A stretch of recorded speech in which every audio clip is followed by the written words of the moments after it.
កែបដែលខ្ញុំយកមកពីបងប្រុសខាងសៀមរាប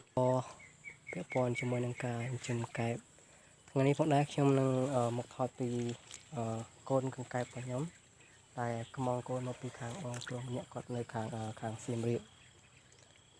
បាទឥឡូវយើងមកមើលទាំងអស់គ្នាមកបាទនេះគឺជាកូនខ្ញុំយកមកតាំងពីថ្ងៃទី15ខែកញ្ញាលើចូលដល់ថ្ងៃ20ជាងហើយថាវានិយាយថាមួយខែជាងចុះបាទនេះ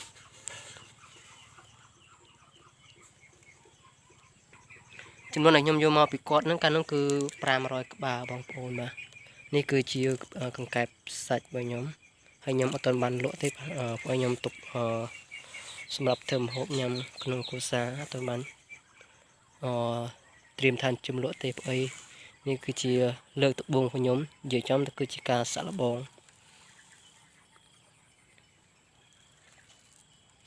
នេះគឺជាការសាក់លបងលើកទី1របស់ខ្ញុំបាទចំនួនដែលយកមក500ហ្នឹងគឺឃើញថាយកមកគឺអត់មាន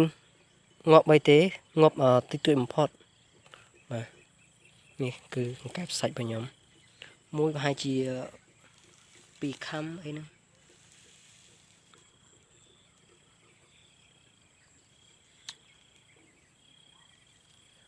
ចំនួន500ក្បាលបាទលើហើយជានេះសល់ត្រឹម400ហ្នឹងព្រោះខ្ញុំចាប់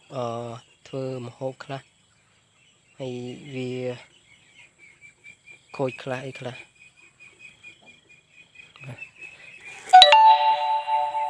ហើយឥឡូវយើងបន្តទៅមើលកង្កែបមួយទៀតដែលខ្ញុំបំបែកចេញទុកសម្រាប់ធ្វើពូជបាទបងប្អូនយើងមើលតគ្នាមក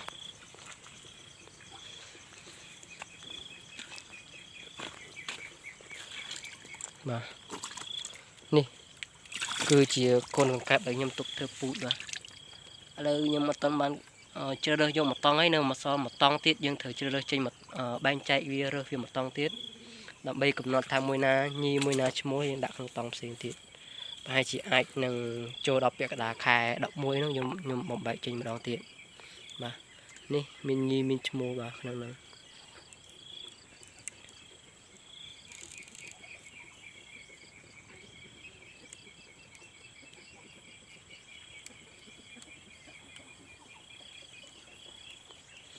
បាទឃើញថារបៀបក្នុងការចិញ្ចឹមនឹងដូចជាអត់សូវមានអីវិបាកទេបងប្អូនយើងសម្រាប់ពីណាគាត់ចិញ្ចឹមគឺតាកតងរកូនកង្កែបមកចិញ្ចឹមហើយសូននាំបច្ចេកទេសគាត់ទៅគាត់នឹងប្រៀបរាប់ប្រាប់យើងទាំងអស់ហើយបាទហើយនេះគឺជាលើកទី1របស់ខ្ញុំដែលកំពុងសាក់លបងបាទប្រហែលជាដល់ខែ3ខែ4 2024ហ្នឹងបាទខ្ញុំត្រៀមរៀបចំបង្កាត់ពូចម្ដងទៀតបាទ